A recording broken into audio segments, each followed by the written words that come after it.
Today I'm making a smoked corned beef brisket, or pastrami. Call it what you want, but it's going to be melt in your mouth tender and delicious. So let's get started. I'm going to start by lighting a small spot of the lump charcoal with a hand torch. Just leave the torch in one spot for about a minute, and that'll be enough to get the coals going for this cook.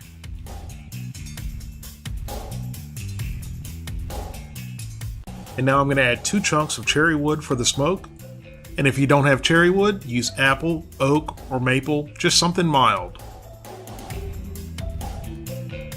And now I'm going to set the grill dome up for indirect cooking. If you're using a regular charcoal grill, simply put the coals on one side and the meat on the other, or if you're using a gas grill, light one burner and put the meat on the other side. Now I'm going to close the lid and let it come up to temperature.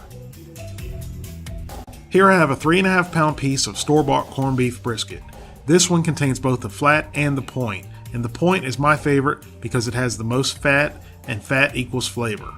At this point, you can season it with whatever you like. After all, pastrami is simply a smoked corned beef. I'm going to very liberally season it on all sides with granulated garlic and coarse ground black pepper.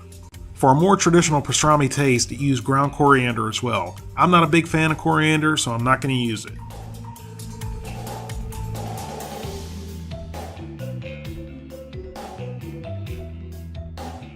Once all sides are thoroughly seasoned, I'm going to put it onto the grill dome and cook indirect at 250 degrees for about 2.5 to 3 hours, or until it reaches 165 degrees. Once it reaches 165 degrees, I'm going to double wrap it in heavy duty aluminum foil. And then at that point, I'm going to put it back into the smoker. You can put it into the oven to finish cooking, but I'm going to let it cook until it reaches 195 to 200 degrees, or until I can easily slide a probe in and out.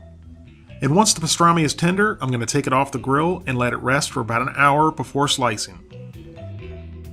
And right now is the perfect time to use a meat slicer if you have one, but since I don't have one, I'm going to use my slicing knife and slice as thin as possible.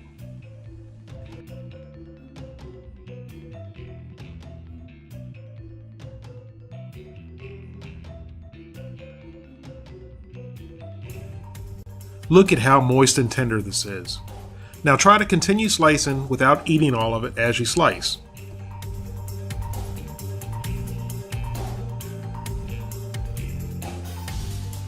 And now I'm going to add a slice of Jewish rye bread to some melted butter for a hot pastrami and cheese sandwich. Followed by a slice of Swiss cheese. Lots of homemade pastrami.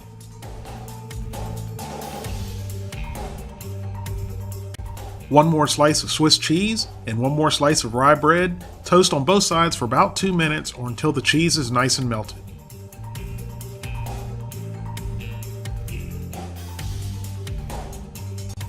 And there you have it, a homemade hot pastrami and cheese sandwich. Thank you all very much for watching. Please don't forget to like this video and subscribe, and I'll see you soon.